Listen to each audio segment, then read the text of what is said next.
starting day 4 bright and early, off in the gym. So this hotel actually has a pretty nice gym with a pretty good view. It's Panada, which I believe is a chain. I think we saw a couple other locations in the city. But yeah, it's super well equipped. It's pretty much everything you ever wanted, including a boxing ring and a heated swimming pool as well. To swim though, you need to wear a swim cap. The change rooms are all really nice. They have Dyson hair dryers and a sauna in each one. So yeah, pretty much just started off. Lou taught me some boxing, did some weights exercises. Um, but yeah, so our hotel actually didn't have AC, so our room was 27 degrees Celsius. So that was interesting. It was okay, but we were on one of the lower floors. Our friends were on the higher floors, and it was like even hotter for them. But here we are, going to get breakfast. We're walking on our way to McDonald's, and the walk there was so nice. The weather absolutely perfect. So in McDonald's, they say you can pay with foreign currency on your own on the ordering machines, except that it never worked. They give you a QR code to scan, and then to put in your card details, but that never worked. Pretty much everything in China you need WeChat Pay. What we ended up doing was going to the front and then just asking them, like, paying with cash pretty much. So yeah, started off with a congee, pineapple pie. I got this scrambled egg burger, scrambled egg and sausage burger. I think it was okay. Um, I don't know, not really flavorful at all, but the congee was good. They also had soy milk as well. So we also wanted to try out KFC, and then this is where Google Maps or Apple Maps told us was the nearest one, but it ended up just being a K Coffee stand, which K Coffee is KFC, but it was not the KFC that we were looking for. So we're on our way back to the underground food shopping street that we were at before. But on our way there, something caught our eye. Oh, a Tim Hortons in China. Unfortunately, it was closed. It was connected to a bank office building, so I think it was only open on the weekdays.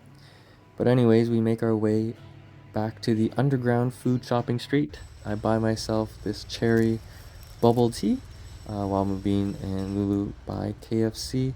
Also got a pack of free stickers. The drink was fine as well. The fried chicken burger that I got was also fine.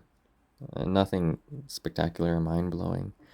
But we needed to clean up, and unfortunately, the strawberries that we bought were already starting to get moldy, so we just threw them out.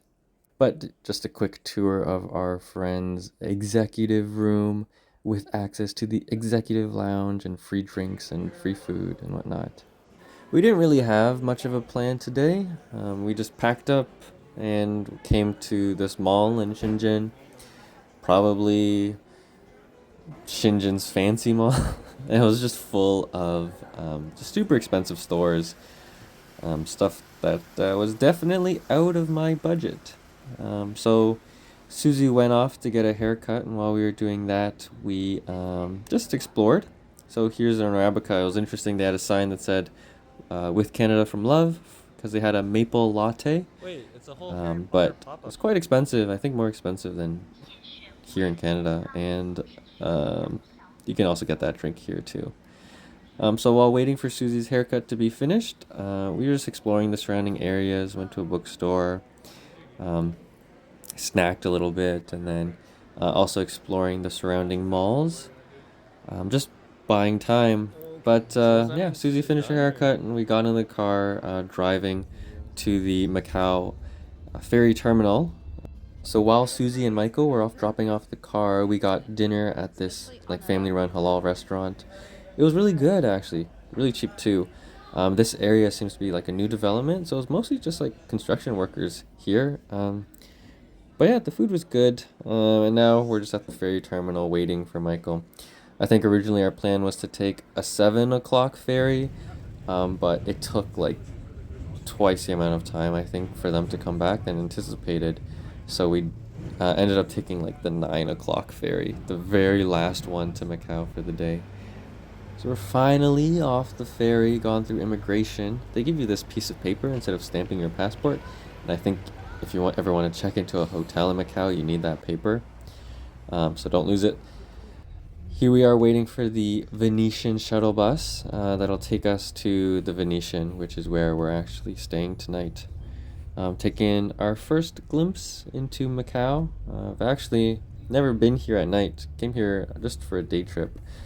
Um, this was also when I was too young to even enter a casino. But first impressions is definitely something of like awe. A lot of lights, a lot of very big buildings. It's it definitely is a lot to take in. I mean, where else are you gonna see Big Ben and the Eiffel Tower uh, just right across the street from each other? But the Venetian itself is very much fitting in with the rest of Macau. I mean, oh my goodness, that is a lot of gold and a lot of, I guess, opulence, grandeur. I can't say I've ever experienced anything, any hotel or even building like this before. And this is just a recreation of the one in Vegas. And it's literally the whole building. When I walked into here and I looked up and I saw that artificial blue sky, I had to pause for a second. Like, it's like this recreation of Venice, I suppose. I've never been to Venice, but there's canals filled with water. There's bridges over those canals. And then like this isn't even on the ground floor. This is like the third floor. There's like an entire mall as well filled with shops. There's an entire food court serving food. I think this place has like a daycare in it. Of course it has like a gym and a swimming pool in it as well. And like that's not even the casino part of it. Like this is supposed to be maybe like the 10th largest building in the world that you can go to, and I can see why. Anyways, here's a quick room tour. Um, so when I did make this booking, did I tell them that it was Lulu and I's special anniversary just so that we could get some extra perks? I do think they gave us a bigger room. Our friends, they booked the exact same room that we did, although their rooms were smaller. Oh yeah, and then they also delivered a chocolate cake straight to our room service for free. The cake was super creamy. It was really good. But yeah, cake before bed. Lulu went to sleep while Mubin and I went to explore the nearby food street. So this is supposed to be like Old Macau Food Street, something like that. I would have expected there to be a lot more people here, like for it to be busier. But I guess Macau just doesn't really have that much of a nightlife, or like people out late. Pretty much most of the stores were closed. The streets were pretty much all empty. It was super vibey, and I mean, it's also Macau, so I didn't really feel scared at all. But we did chance upon the seafood restaurant that, oh my goodness, what is that? That had mantis shrimp. Man, the last time that I had fresh mantis shrimp was in 2019, almost 4 years ago. So, I had to buy some. So Mubin doesn't like seafood, so I ate both of these myself. But they really were not that great. I'm not gonna lie. They kind of sucked. For, I don't know, just the quality wasn't there. They weren't really tasty. But that's okay. Still got to try it. So we're just walking around the old food street area, just exploring, I guess. Late at night, I feel like I want to do something. Um, Unfortunately, there's just nothing to do here. So we make our way back to the hotel, and well, that's it for the night. Pretty much just go to bed. Good night.